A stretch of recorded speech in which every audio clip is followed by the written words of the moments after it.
Hello friends, আমি রীতা। আজ আপনাদের সামনে নতুন একটা রেসিপি নিয়ে এসেছি, চিলি সয়াবিন। কীভাবে বানাবো সেটাই শেয়ার করব আপনাদের সাথে। তো প্রথমে ফুটন্ত গরম জলে আমি 1 বাটি সয়াবিন ভিজিয়ে রাখবো। তারপর সয়াবিন ঠান্ডা করে ভালো করে চেপে জল বার করে একটা বাটির মধ্যে তুলে নেব। তোলার পর আমি নুন, গোলমরিচের গুঁড়ো দেব, আর দেব হাফ চামচের মতন চাট মশলা। চাট মশলা না দিলেও চলবে, আপনারা আদা রসুনের পেস্টও অ্যাড করতে পারেন। তো এবারে দিয়ে দিচ্ছি আমি কাশ্মীরি লঙ্কার গুঁড়ো আর হাফ চামচের মতন, আর হাফ চামচ লঙ্কার গুঁড়ো জলের মধ্যে আমি গুলে রেখেছিলাম, তো সেটা আমি অ্যাড করলাম।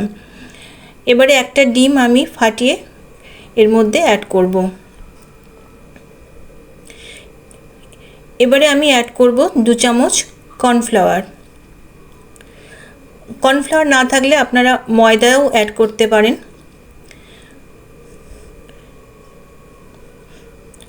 তারপর ভালো করে মাখিয়ে আমি প্রায় 10-15 মিনিটের মতন রেস্টে রেখে দেব।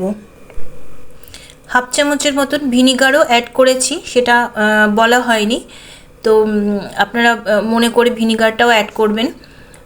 তো 10-15 মিনিট পরে আমি কড়াতে তেল বসিয়ে দিয়েছি। তো তেল গরম হয়ে যাওয়ার পর আমি সয়াবিনগুলো সব ভেজে নেব। সয়াবিনগুলো লাল লাল করেই ভেজে নিতে হবে। দেখুন আমি কীরকম ভাবে ভেজে নিচ্ছি। সয়াবিনের সাইজটাও অনেক বড় হয়ে গেছে, ফুলে, যেহেতু ডিম দেওয়া আছে ওর মধ্যে, অনেকটাই ফুলে বড় হয়ে গেছে। তো এদিকে আমি সয়াবিনগুলো তুলে নেওয়ার পর ক্যাপসিকাম, কাঁচা লঙ্কা আর পেঁয়াজ বড় বড় করে কুচো করে রেখেছিলাম, তো সেটা গরম তেলের মধ্যে দিয়ে দেব। দিয়ে ভালো করে নুন দিয়ে ভেজে নেব। ভাজা হয়ে গেলে দিয়ে দিচ্ছি আমি কসুরি মেথি।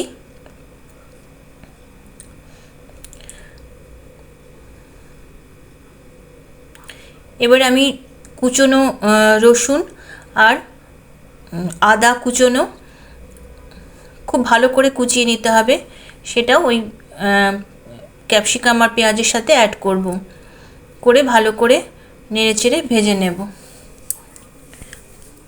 ভেজে নেওয়ার পর এবারে কাশ্মীরি লঙ্কা দিলাম হাফ চামচের মতো।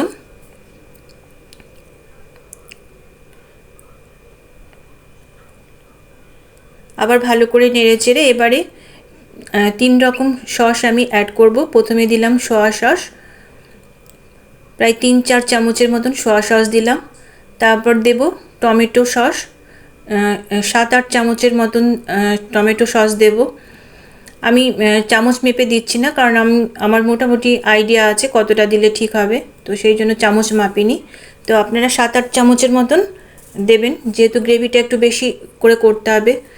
এবারে দিচ্ছি red chilli sauce. Red chilli sauce আমি 3 চামচের মতন দিয়েছি। ঝালের পরিমাণটা আপনারা আপনাদের মতন করে দেবেন। তো এবারে আমি ভেজে রাখা সয়াবিনটা অ্যাড করলাম। অ্যাড করে সয়াবিনের সাথে সস আর সয়াবিন ভালো করে মাখিয়ে নিচ্ছি। যদি গ্রেভিটা আরও বাড়াতে চান তাহলে কর্নফ্লাওয়ার জলের মধ্যে উষ্ণ গরম জলে গুলে এর মধ্যে অ্যাড করতে পারেন। তা আমি অ্যাড করিনি, কর্নফ্লাওয়ার জলে গুলে অ্যাড করিনি, আমি সস দিয়েই আমি গ্রেভি বানিয়ে নিয়েছি। তো এবারে 2 মিনিটের মতন আমি ঢাকা দিয়ে সয়াবিনটা একটু নরম করে নিলাম। তো আমার চিলি সয়াবিন রেডি। আমার এই সয়াবিন যদি আপনাদের ভালো লাগে তো আমাকে অবশ্যই কমেন্ট করে জানাবেন।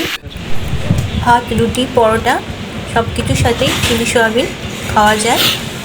তো আমার এই ভিডিও দেখার জন্য আপনাদের অনেক অনেক ধন্যবাদ।